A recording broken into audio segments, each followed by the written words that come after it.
Il y a un rapport très profond effectivement entre l'estime de soi.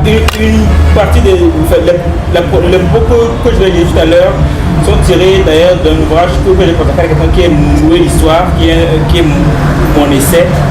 Parce que il est impossible de penser la question de l'identité, la question de l'amour de soi, sans tomber à un moment donné fatalement sur la question de l'histoire africaine. Le rapport que les Africains ont à l'histoire. Et avant d'enchaîner, je vais lire ce tout petit propos de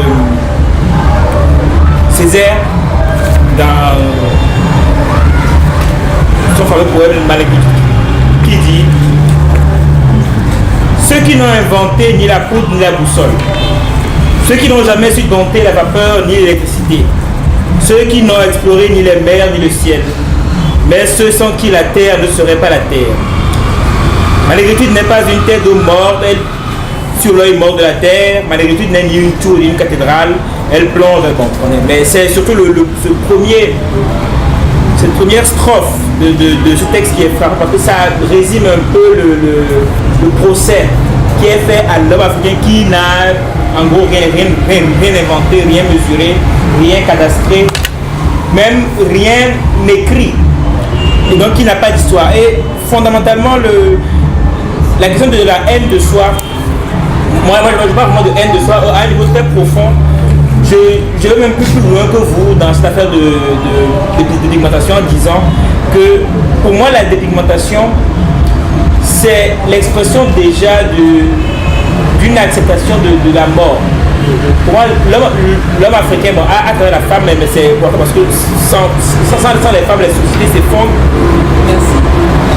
Quelque part a déjà accepté sa propre disparition en tant que noir en tout cas. Et donc sa vie d'homme africain justement, et c'est ça la notion de dénègrement qui est très opérante, c'est que je ne saurais être un homme véritable qu'en étant un homme qui n'est pas un noir.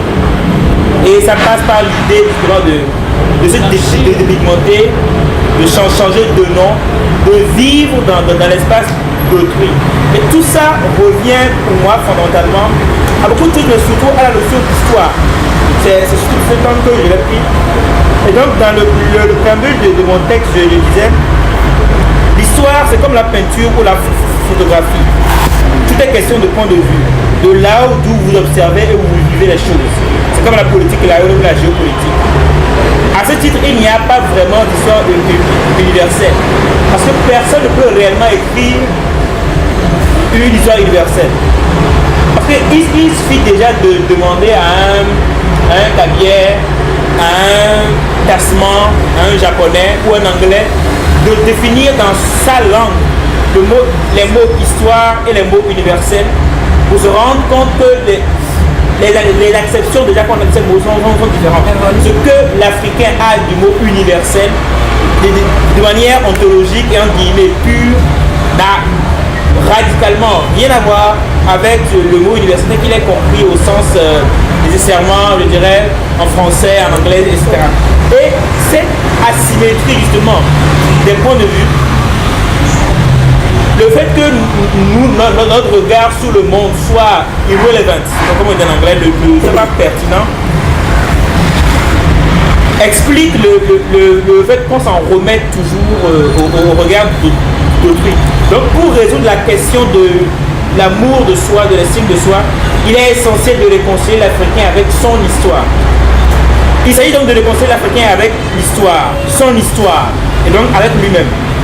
De le tenir par la main pour le ramener dans cette pièce qu'il a souvent fermée à double tour, parce qu'on y a entreposé, selon lui, les ossements desséchés des victimes de la colonisation, des fétiches souillés lors des sacrifices rituels et des êtres sauvages captifs, les pieds au fer, vendus par leurs propres frères contre de la verroterie et emmenés vers les enfers de l'esclavage. Or, parce que nul ne croit sans racine, il faut faire face à ce vieux démon qu'est notre histoire racontée par autrui pour notre propre soumission. Il faut faire face à notre histoire, non pas pour la décapiter et la jeter dans l'oubli, mais pour la dépoussiérer enlever couche par couche les tissus de mensonges ou de fausses vérités pour retrouver derrière justement les gravats de la bibliothèque coloniale le visage triomphant, bon, modestement, de la vérité historique.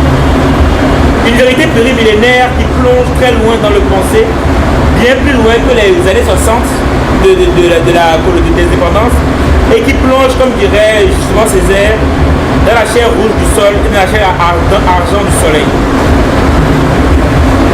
Et justement sur les questions de l'histoire africaine, certains points saillants sont intéressants, notamment celui de l'écriture. Il est toujours utile de rappeler que l'Afrique n'est pas étrangère à l'écriture. En dehors des hiéroglyphes égyptiens, on peut citer par exemple l'écriture copte, Baï, Bassa, Mende, Bamoun, même les codes Akan chez les Ghanéens à côté, ou encore le code Mandombe, bien que plus récent on va dire. Et d'ailleurs, beaucoup de ces écritures sont encore là aujourd'hui et on peut les retrouver pas en Afrique mais dans des musées en Europe. Et on peut se demander si ces écritures ont existé, pourquoi on ne les reconnaît pas. C'est lié à un des paradoxes du continent africain qui est que pour qu'une culture, donc une écriture ou une religion diffuse, le moteur principal qui a fait diffuser les choses en Europe, c'est la guerre. C'est la guerre et c'est les conquêtes.